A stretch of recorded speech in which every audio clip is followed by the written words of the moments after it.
avec la prochaine hausse des loyers qui est anticipée, là, on parle de 6, 7, 8 probablement pour beaucoup de gens, mais est-ce que ça vaut la peine de rester locataire ou on est mieux d'acheter de l'immobilier?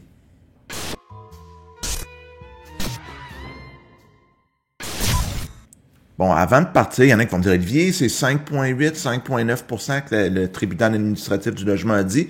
Ça, c'est la hausse de base. Faut pas oublier les hausses d'assurance, les hausses de taxes. Pour ça que je disais 6, 7, 8 Puis là, on n'a même pas parlé des rénovations. Donc, l'important de ce que je veux dire, c'est que les loyers risquent d'augmenter de beaucoup cette année. Là, il y a des gens qui vont se dire, est-ce que je devrais acheter ou rester locataire? Bien, la première question à se poser, c'est qu'est-ce qui convient à mon style de vie? Puis je donne quelques exemples. Je suis aux études pour 2 ans. Est-ce que je vais acheter? Probablement pas une bonne idée, je le dis toujours. En immobilier, on achète pour au moins 5 à 10 ans. Sinon, on risque de ne pas refaire tous les frais qu'on a investis dans l'achat d'une propriété. Donc, si on veut rester à court terme, c'est non. Si on vient de se séparer, puis ça fait 3 mois, ben, c'est peut-être pas le temps d'acheter quelque chose, c'est le temps de se remettre sur les pieds, prendre 1 an ou 2 de pause. Ça peut être ça le temps. Donc, regardez son style de vie, puis voir est-ce que c'est mieux que je reste locataire ou que je devienne propriétaire, ce serait la première chose. Là, je veux tout de suite déboulonner un mythe quand les gens disent qu'une maison, c'est un investissement qui fait de l'argent. Ce n'est pas un investissement comme tel. J'appelle ça plutôt de l'épargne forcée. Parce qu'une maison, si vous regardez quelqu'un qui a acheté sa maison il y a 20 ans, tous les taxes, tout ce qu'il a payé, plus l'hypothèque, oui, il y a une plus-value, mais c'est probablement un rendement moindre qu'un placement à la bourse, par exemple, où tu fais du 5-10% par année. Mais pour des gens qui ont de la misère à économiser, c'est une bonne épargne forcée. Puis si à 70 ans, 75 ans, 80 ans, vous avez une maison payée qui, exemple, aujourd'hui vaut 500 000 $, vous la vendez, mais ça peut vous payer un loyer dans une RPA pendant plusieurs années, puis ça peut servir de coussin financier. Évidemment, ici, je parle pas de quelqu'un qui achète un triplex, un plex, un immeuble locatif ou quelque chose qui génère du revenu. Ça, c'est complètement différent. Là, je parle vraiment de résidence principale ou même de chalets qui, en bout de ligne, sont plus une épargne forcée qu'un investissement, mais c'est mieux d'avoir une maison payée que d'être locataire pour avoir d'économies, évidemment. Donc, quand même pas à négliger, mais ça ne devrait pas être l'argument principal dans votre décision de louer versus acheter. Là, je veux juste faire deux petits exercices de comparaison. On va commencer en premier par quelqu'un qui dit « Hey, je suis locataire, je paye 1500 $ par mois pour un logement 4,5 correct. » Là, pas dégueulasse, mais pas exceptionnel, haut de gamme. J'aimerais ça m'acheter un condo. Puis là, je vais utiliser sur la Rive-Sud de Montréal, qui est le marché que je connais le mieux, que je connais comme le fond de ma poche. Puis je vais dire, mettons qu'on trouve un condo à 325 000, raisonnable, propre, correct. Ça peut être un 2 chambres, ça peut être une chambre. Bien, ce condo-là va vous coûter, en partant, 1600 $ d'hypothèque. Là-dessus, il y a l'intérêt et le capital que vous remboursez. Les taxes, on va dire 200 $ à peu près par mois de taxes municipales, taxes scolaires. Évidemment, chaque propriété est unique. Donc là, on est rendu à 1800. Qu'est-ce qu'il reste à payer? Les frais de condo. Là, les gens disent, ah, les frais de condo sont 150-200 $. Loi 16. Moi, je vous dis, aujourd'hui, ils sont peut-être ça. Mais calculez le double. Moi, je vous dis que pour un condo de 325 000, sans service, les frais de condo devraient être au minimum de 300. Puis si quand on a des services comme un ascenseur, une salle de gym, une piscine, là, on va montrer 4, 5, 6. Puis si on regarde dans des projets récents, par exemple à Solar, des frais de condo pour un condo de 300 quelques mille, ça va être probablement facilement 500, 600 $. Donc là, on est rendu à, mettons, 350 $. On est à 1800 plus 350, on est rendu à 2150. Puis il faut aussi se mettre de côté de l'argent pour de l'entretien. Puis là, vous allez dire, Olivier, oui, mais le condo paye tout. Oui, mais à un moment donné, tes planchers dans ton condo, tu vas les changer, ta salle de bain.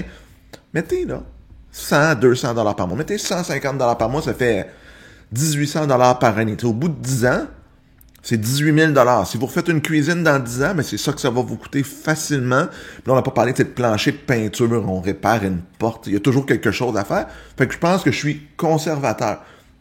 Donc, un condo de 325 000 vous coûte en réalité à peu près 2300, 2400 par mois versus un loyer à 1500. Sauf que c'est sûr que si vous avez un loyer à 1500 puis vous êtes capable de payer 2300 mais que la différence, vous ne l'investissez pas, c'est peut-être mieux d'acheter puis de faire de l'épargne forcée. Ou si vous dites, moi, là, je veux contrôler, je veux pas être à la merci d'un locataire qui monte ses loyers comme il veut, ça peut valoir la peine d'acheter, mais est-ce que c'est si économiquement rentable? Pas tant que ça, mais c'est quand même pas un mauvais choix. Puis tu sais, il faut penser aussi que pour acheter un condo à 325 000, laissez-moi juste vérifier le chiffre, là, pas me tromper, c'est ça que je m'étais mis, avec une mise de fonds de 5 %. Tu as la prime CHL de 13 000 que tu mets sur ton prêt hypothécaire.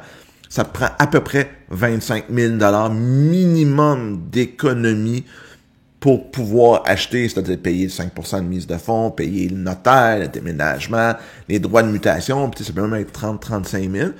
Puis il faut gagner à peu près 80 000 de salaire. Donc, si c'est un couple, c'est plus facile, mais une personne seule à 80 000, en général, qui veut acheter un condo à 325 000, c'est pas quelqu'un qui est super riche, c'est pas quelqu'un, pardon, pas qui est super riche, mais qui est en début de carrière. C'est quelqu'un qui va avoir 30, 35, 40 ans, puis là, tu es peut-être à un autre stade de ta vie rendu là.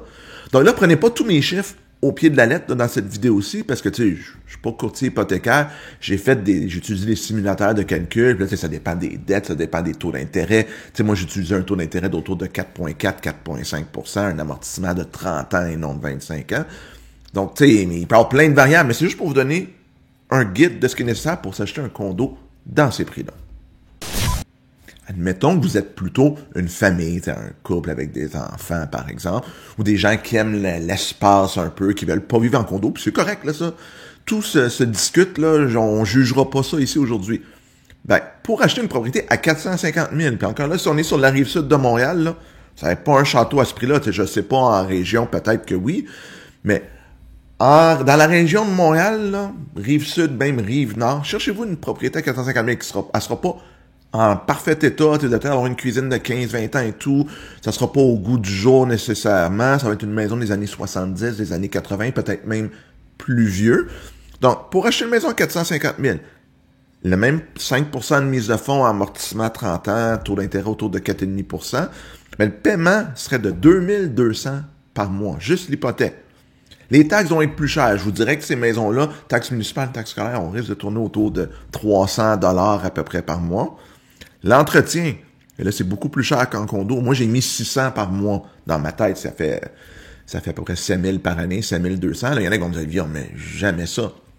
Une tondeuse, une souffleuse, des outils de jardin, on peinture une pièce, on refait un plancher une année c'est la cuisine, une année c'est le toit, une année les fenêtres. Ah, le drain français coûte 20 000. Fait que peut-être une année, vous allez mettre 2 000, l'autre année, vous allez mettre 18 000, par exemple.